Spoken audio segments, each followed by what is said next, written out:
Good. Okay, we're ready to go. So most folks know here that I'm doing a sort of special thing this week, opening the doors after teaching for several months, and I need a break, but I wanted to have fun this last week. So there's some folks who regularly come to class, and there's some folks, I know everyone here actually, but some folks that are new faces, at least for maybe others of you here. And I thought I've been doing kind of different new stuff for me all week long. And what I wanted to do today, and I'm also going to come back on Sunday with a similar idea, is I wanted to play with some yoga postures. And years ago, before I found Feldenkrais method, I found yoga. And I think if I'd never found Feldenkrais, I'd probably be doing yoga still.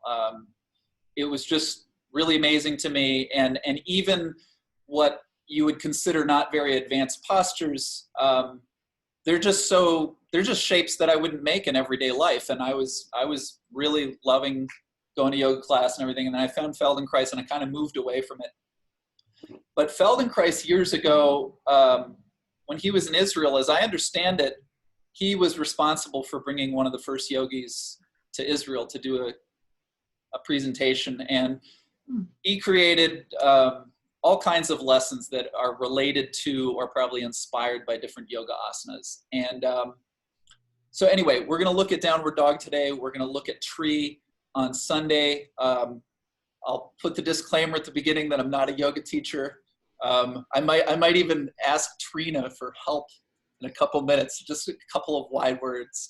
Trina Altman is a yoga teacher and a wonderful teacher. So anyway, but what I want to say is that I think a lot of people learn yoga, and at least my experience at the beginning was like all the postures are so foreign, and then we do the next one and the next one. It's kind of just like overwhelming for the first few months until like, okay, now I get it, and I kind of know what the next posture is going to be, because at first it was like I got set up in the posture and then it's like time to move to the next one. I was like, oh no. But there's a way that downward dog and many other postures are just shapes that involve a lot of particulars in a lot of places, right? And so it would be easy to go into a yoga pose, maybe one that you're fairly comfortable with or one that you're still learning, but it's kind of like, okay, what do I do with my hips? What do I do with my shoulders? What do I do with my ankles? Where's my, what are all these things supposed to be? And which is great. That's one way of learning. And at the same time, the approach that we're going to take here is to, I'm going to invite people who are comfortable to do their downward dog, to play with it a little bit at the beginning, and then play with it a little bit at the end. And then what you'll see is we're going to explore things that have elements of that posture in them. But someone who just walked in and saw you on the floor doing something, they wouldn't necessarily guess that it was related to downward dog. But hopefully what it does is it clarifies some of the sensations of the posture, so that when you go back into it, whether or not you have a kind of checklist of, what I do with this part of my body and what I do with that part of my body, there's maybe just a new feeling that creates a kind of an opening. Trina, what I was going to say is, if you had 1 minute to explain to a new student how to do the downward dog, would there be like a few key things that you would always say? First of all, people on this call at least all know what a downward dog looks like, what it is, right? Okay. Yeah, I mean, down dog is so. I think so. Is it similar to what we might have once called the sun salutation? The sun salutation is a series of poses. Down dog is just one pose. Is it part of it? It's what babies do. There you go. Yeah. Looks like a triangle. Yeah, and yeah, it's your hands and feet are on the ground, is kind of the essence of it. And then you can talk about what's happening in the hips, knees, and spine, right. To different degrees of detail. Hips, knees, and spine, you'll hear something about how you organize your shoulders. If you're not used to putting weight on your hands, like often people will do things for the wrists beforehand. And what I could say is, if I really wanted to give you the complete downward dog kind of program, even if it was the Feldenkrais program, it wouldn't be one class. It would be like, we'd want to do a class where we'd do something, you know, related to some of these parts. So what we'll do today probably will mostly be related to the question of how to get your butt way up there in the air, which is one of the places that a lot of us, you know, find is difficult. Clearly, with the pelvis raised that high and the arms and the legs straight, or as straight as they can be, that's also a lot of work through the arms and the legs. And so one of the things that you'll hear often is like, well, if your hamstrings are tight, that it's going to be difficult to do downward dog because you're trying to straighten the legs. So that issue, let's say, it's kind of going to be at the center of what we'll do today. And I also just want to, if you step back and you think about it, what often happens in the class is you'll be on all fours, or some people call tabletop, and then you'll tuck your toes under to prepare, and then you'll lift your bottom up. But it's sort of like, you imagine, we did a class earlier this week where we're on 4 points, right? And then when you raise your knees up off the floor and when your butt goes up, it's more weight on the hands, right? And it's more weight, not on the lower legs, but just on the feet. So it's what we talked about before in terms of like, I'm balancing over 4 points of support. That general idea is still part of what this is all about. So I don't want to talk too much, but what I thought we would do is just for a moment, for those of you who are comfortable, to just give a try to your downward dog. And I encourage you to give yourself, to not really give yourself a grade at all, just to feel what's comfortable. And what will happen often when you do a downward dog in a yoga class, especially at the beginning, is you'll be invited to wiggle around, right? So you can bend and unbend the knees. You can just wiggle in different ways. You don't have to go up and stay up for a long, long time if you don't want to. Just move around and sort of get some impressions of what's going on. Okay, and yeah, it's fine to just observe at this point. Okay. But you might notice some places in your body that, I would like to have a little more clarity in that spot, right? As I do the pose. And even if you do it really well, it's a lot of work to hold the position for a long time. It's a lot of strength involved here. So now if you would come onto your hands and knees again, and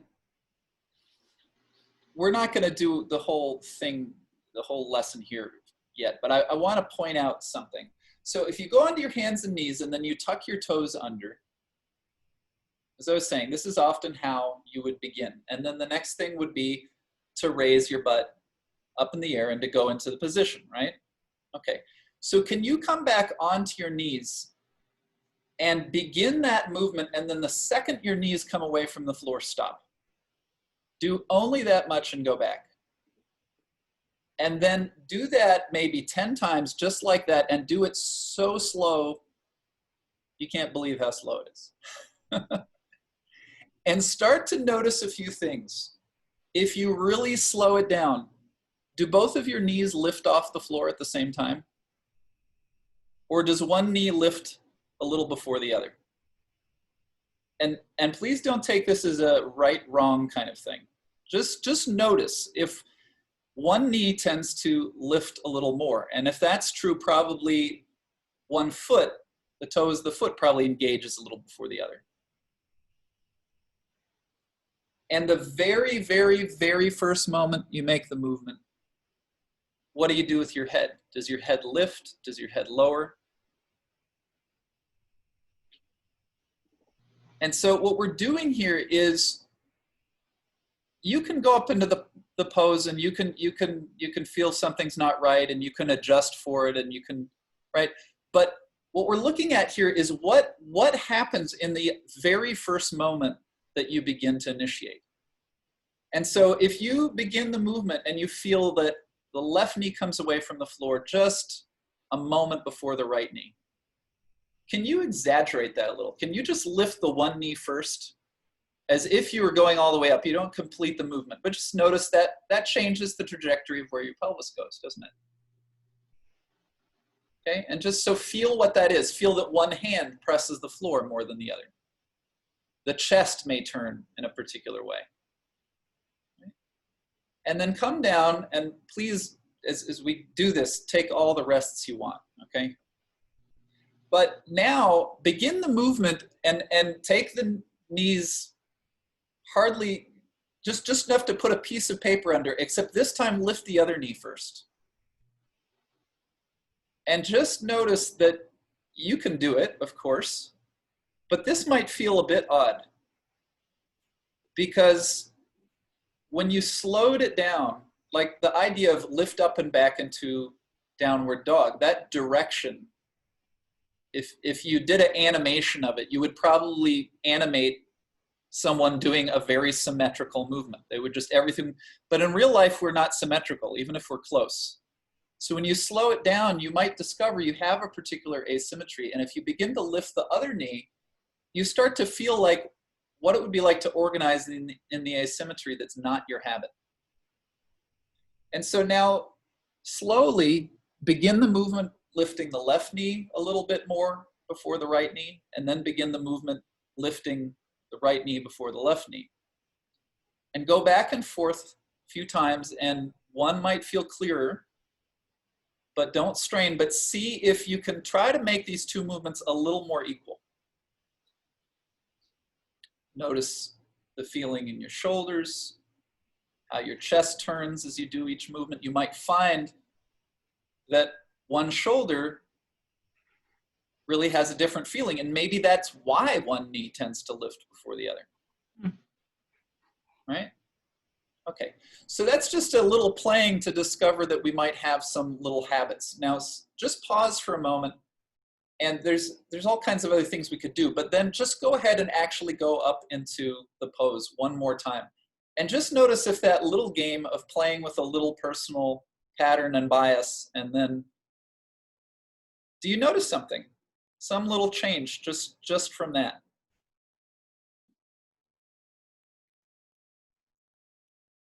Okay, and so I want to kind of keep rolling, but if anyone has a quick comment about that, I'd be curious. Does anyone want to share anything that they noticed by doing that? Linda. What I noticed is not the difference in the knees, but when I come up, as I start to come up, because you made me think about it, when I started to come up, my knees go together, they go in. Mm-hmm. And then I push up. And I would guess that if your knees go in, if you go up in the posture and hold it, they might go back out to where you want them. But in that very first moment when your knees come together, what do you think happens to your spine? What kind of support are you getting up through the hip joints and up into your spine in that moment? They're equal, but they're coming in. Yeah. I don't know. You tell me. part of what we're doing here, I mean, we'll do other things that maybe will seem a little more interesting than that, but mainly we just slowed it down, right? And we just noticed something. And so, but if you notice my knees come together, or if you notice I really do lift the one knee before the other, it's a clue about something. It's something interesting to look at.